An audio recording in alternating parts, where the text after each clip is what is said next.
सबकी नज़रें इस युद्ध के मैदान पे हैं, लेकिन असली कहानी वहाँ नहीं है। असल कहानी तो एक 50 साल पुरानी आर्थिक व्यवस्था के ढहने की है। और आज हम यही समझेंगे कि इस नई दुनिया में कौन बाजी मारेगा और कौन पीछे रह जाएगा। तो सवाल ये उठता है कि क्या होगा अगर इस जंग का सबसे बड़ा असर, इसका सबसे गहरा असर बैटलफील्ड पर नहीं बल्कि हमारे आपकी जेब पर यानी कि ग्लोबल इकोनॉमी पर हो। चलिए इसी सवाल के साथ इस पूरी कहानी को समझते हैं। देखिए, पिछले 50 सालों से मतलब 1970 से लेकर 2023 तक पूरी दुनिया एक भरोसे पर चल रही थी कि एनर्जी सस्ती है और हमेशा मिलती रहेगी। वो भरोसा अब हमेशा के लिए टूट चुका है। और बस इस एक चीज के टूटने से खेल के सारे नियम बदल गए हैं। अब सवाल ये नहीं है कि इकोनॉमी पर असर पड़ेगा या नहीं, सवाल ये है कि इस नई सच्चाई के सामने कौन टिक पाएगा। तो फिर इस नई दुनिया का नियम क्या है? कौन आगे बढ़ेगा और कौन पिछड़ जाएगा? इसका फैसला सिर्फ एक चीज करेगी। इसे आप कह सकते हैं वल्नरेबिलिटी मैथ, यानी कि कौन कितना कमजोर है इसका हिसाब। और ये हिसाब बहुत सीधा है। हर देश का भविष्य अब बस एक सवाल पर टिका है, वो अपनी एनर्जी के लिए दूसरों पर कितना निर्भर है। जिनकी निर्भरता ज्यादा है उनकी आर्थिक गिरावट तय है, और जो आत्मनिर्भर हैं वही ताकतवर बनेंगे। तो चलिए देखते हैं कि इसके पहले झटके कहाँ महसूस हो रहे हैं। और ये कोई भविष्य की बात नहीं है, ये कोई कल्पना नहीं है, ये अभी इसी वक्त हो रहा है। साउथ ईस्ट एशिया में तो संकट दरवाजे पर दस्तक दे चुका है। सोचिए, थाईलैंड और वियतनाम जैसे देशों में जहां मैन्युफैक्चरिंग इकोनॉमी की रीढ़ है, वहां फ्यूल की कमी हो रही है, कारखाने बंद हो रहे हैं, फ्लाइट्स कैंसिल हो रही हैं, उनका जो पूरा एक्सपोर्ट मॉडल था वो ढह रहा है। और अब आते हैं चीन पर। बाहर से तो एक इकोनॉमिक सुपर पावर दिखता है ना? लेकिन अंदर की कहानी कुछ और है। चीन की पूरी आर्थिक मशीन एक ही चीज पर चलती थी, खाड़ी देशों से सस्ती एनर्जी इंपोर्ट करो, सामान बनाओ और दुनिया को एक्सपोर्ट कर दो। अब ये मॉडल, ये डीएनए ही टूट चुका है। उनकी एआई इकोनॉमी बनाने की जो बड़ी बड़ी बातें थीं वो भी हवा हो गईं, क्योंकि एआई चलाने के लिए भी तो सस्ती बिजली चाहिए, जो अब है नहीं। आप जरा अपने पड़ोस में देखें, साउथ एशिया एक बहुत ही नाजुक मोड़ पर खड़ा है। भारत, जो नया ग्लोबल मैन्युफैक्चरिंग हब बनने का सपना देख रहा था, उसकी 60% एनर्जी इंपोर्ट पर निर्भर है। ये निर्भरता अब उसके सपने के आड़े आ रही है। वहीं दूसरी तरफ पाकिस्तान की इकोनॉमी, जो पहले से ही दबाव में थी, इस संकट ने उसकी मुश्किलें और भी ज्यादा बढ़ा दी हैं।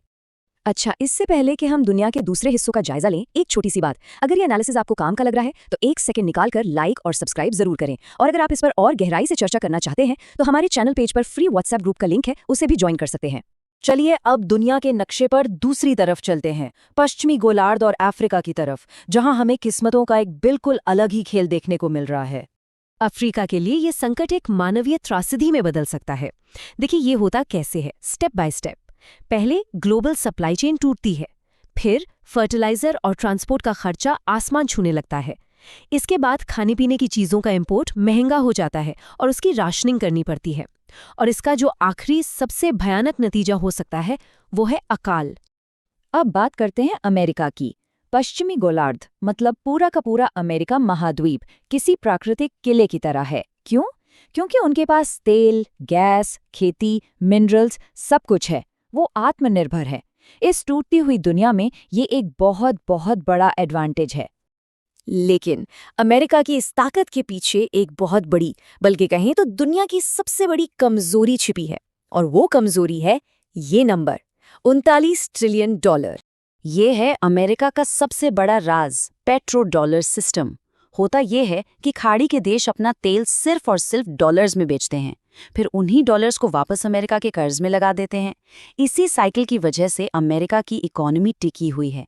अगर ये साइकिल टूट गई तो समझिए पूरी की पूरी फाइनेंशियल बिल्डिंग खतरे में पड़ जाएगी।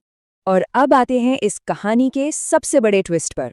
आपको शायद लगेगा कि इस जंग के सबसे बड़े लूजर कोई और हैं, लेकिन असल में सबसे ज्यादा नुकसान उठा रहे हैं खाड़ी के देश यानी जीसीसी। क्यों? क्योंकि दुबई और रियाद जैसे शहर सिर्फ कंक्रीट पर नहीं बल्कि सुरक्षा और स्थिरता के एक भ्रम पर बने थे। इस युद्ध ने वो भ्रम तोड़ दिया है। पैसा अब वहां से निकलना शुरू हो गया है, क्योंकि किसी को भी अस्थिरता पसंद नहीं। तो इन सब टुकड़ों को जोड़कर देखें तो दुनिया का एक नया आर्थिक नक्शा हमारे सामने उभर कर आता है। ये टेबल असल में पूरी कहानी को एक नज़र में बयां कर देती है। पुराना सिस्टम क्या था?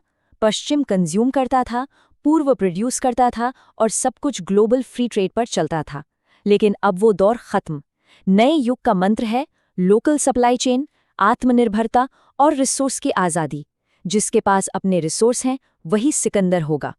तो हम आपको इसी सवाल के साथ छोड़े जाते हैं। सस्ती एनर्जी का, ग्लोबल ट्रेड का दौर जा चुका है, अब एक नई दुनिया बन रही है। इस नई दुनिया में असल में आत्मनिर्भर कौन है, सोचिएगा जरूर। और आखिर में एक ज़रूरी डिस्क्लेमर, ये सारी जानकारी सिर्फ एजुकेशनल पर्पस के लिए है। हम सेबी रजिस्टर्ड एडवाइज़र नहीं है। यहाँ किसी भी तरह की खरीदने या बेचने की सलाह नहीं दी जा रही है।